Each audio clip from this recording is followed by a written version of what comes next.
think you're the boss here? Don't you think you're going to intimidate me? Because that's how he comes across. The gobshite turned up at me premiere for the Creed movie, and he's standing there and he's saying, Bill, and he's looking down on me as if he's someone and I'm no one. No, the fucking clown. I've done things that he could only dream of. He has no idea, mate. I don't fear David Ayer, and he don't look down on me. Nobody can look down on me. And I don't look down on anybody else. I would never look down on anyone. But that's how he looks. He's got this way about him where he thinks he's better than everybody, and he thinks he's like this, just this big iconic figure. He's a gobshite who's constantly in nightclubs and playboys, loves the lifestyle. That's what he does, and that's how he lives it. He's con boxing.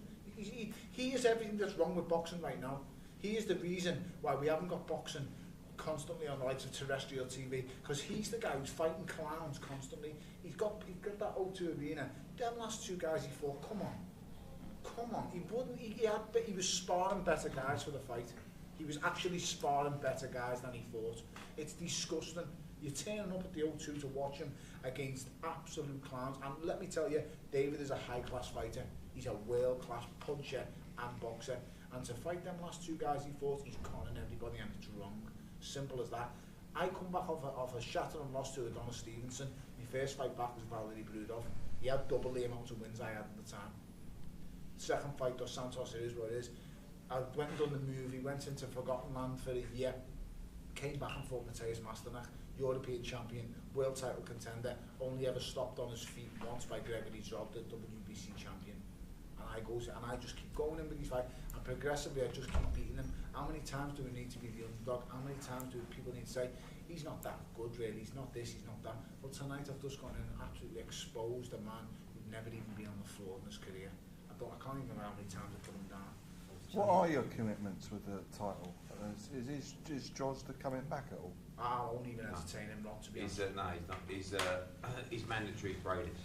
I won't even entertain him. But with all due respect to Brady's, Bellew against Brady's is a great fight.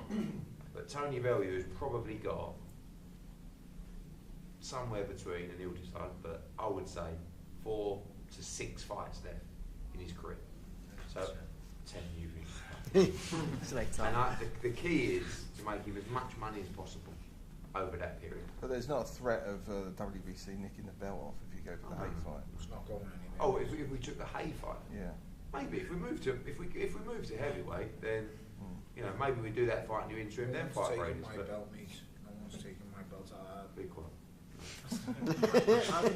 How did the pressure of defending the belt feel compared to? It was impressive. To be fair, I was a little bit nervous tonight. I was a little bit. Not nowhere near as bad as Goodison. Listen, my ass fell off my pants. Listen, it was great for you, but I'm telling you now, when I was in that dressing room for 20 minutes before that fight, I have never in my whole life been shitting it so much. And I don't get scared of nothing. I'm scared of no man. Maybe the missus a little bit, but I'm not scared of no man. Nothing frightens me. I swear to you, nothing scares me. But that night at Goodison, when I turned off that music, I turned down the the last 20 minutes before the ring door, I listened to the Everton fans singing my name, singing Everton songs. I stand on them stands and sing them songs with them. I go nuts when we score, and I can't explain to you, mate, the feelings. Every time I watch it, I end up in tears, and I'm not really I'm a bit of an emotional person. Wait till you see that Sky show. Mate, I'm telling you, mate, I'm in tears. And I'm in tears because my son was there and stuff like that. It'll never happen again, but it's mad. The chairman actually texted me last night. He said, "Son, I want to do it again." And I said, "I can't do it." Listen, I can't go to that pressure again. It was the most. It was the worst pressure. Tony, wouldn't you have to David Hay fight there? No, I think the issue you got with David Hay fight is he's looking to box in December, right? So he's looking at Shannon Briggs, Lucas Brown, you know, that kind of thing. We're ready to go February, March. I've got March the 4th at the O2 Arena. That's a pay-per-view date that's locked in with Sky. This does big business on pay-per-view. What date? March the 4th. Is that right with you? I'll have to want to buy the box. Okay, you better up. Bellew Hay does big on pay-per-views. Yeah. I mean, listen. It does. Listen, yeah, it does. Listen. Let me tell you. Bellew cleverly did big business on pay-per-view. Bellew Hay does monster business on pay-per-view. But that's a fact. He ain't gonna run. The other fella just froze at the cruiserweight division. No, but this is a dangerous fight. But this is a great fight between a very good heavyweight who ruled the cruiserweight division and against the current number one in the cruiserweight division. So the belt will be in abeyance at the time, yeah. Listen, this belt is My prized possession. but sometimes, you know, if there's an opportunity to change your life forever, then, you know. And, This is why I have people around me, because if I was up to me, I would be in dangerous positions all the time. I have the right people around me to help me. And I'll be honest, there's times when I need them because I'm a danger to myself. I really am. That's what I said. Tony, we've seen the conversation, but what did he say bad? He didn't say nothing, he just kept saying yeah. He knows when he looks at me, I'm trying not to swear, I'm trying to be more professional. He wasn't he was calling out BJ. Yeah.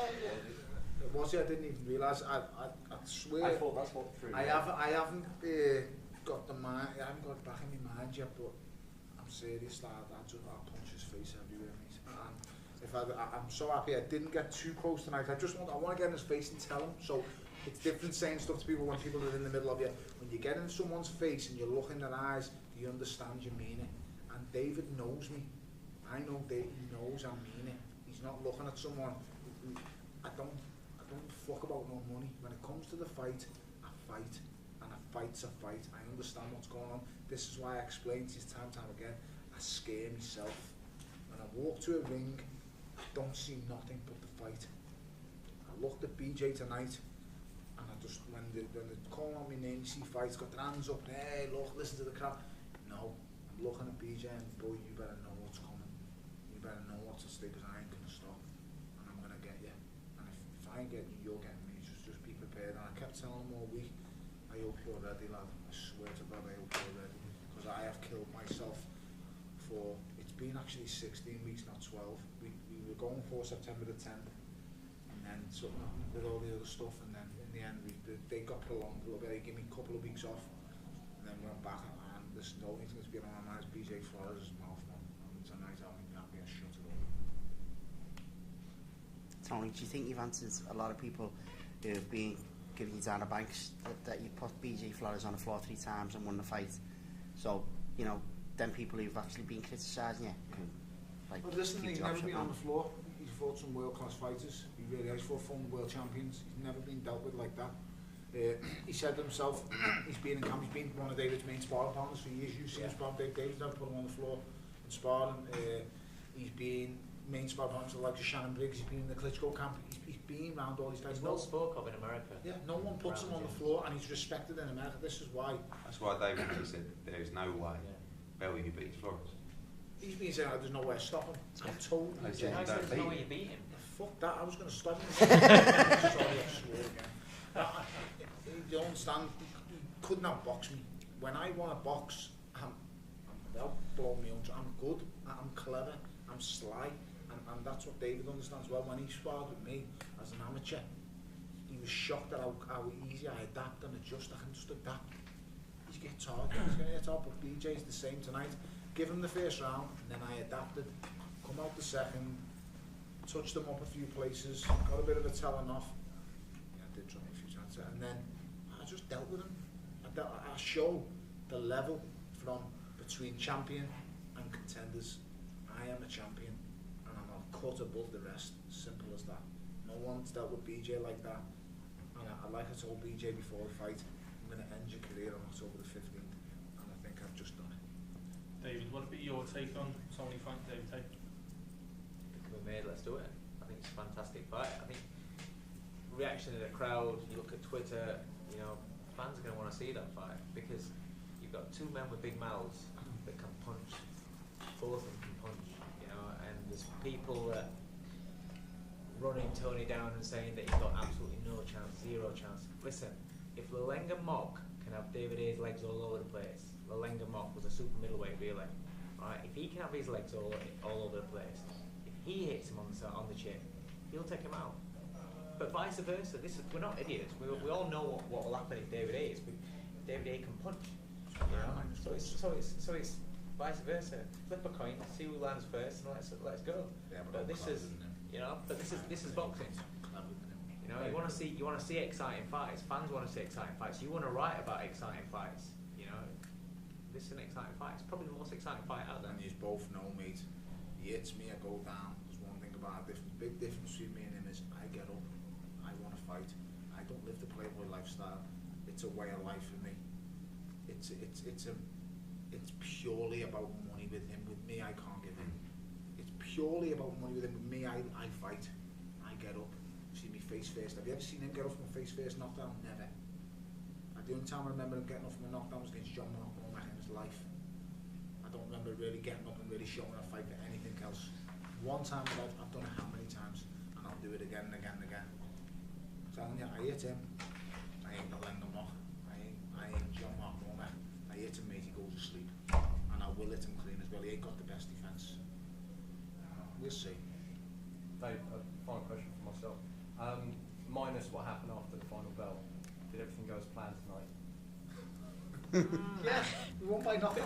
Yeah, Does it ever go to plan? That was the plan. It was to knock him out. The plan was to make sure that he made him feel 37 years old. And we knew that if the landed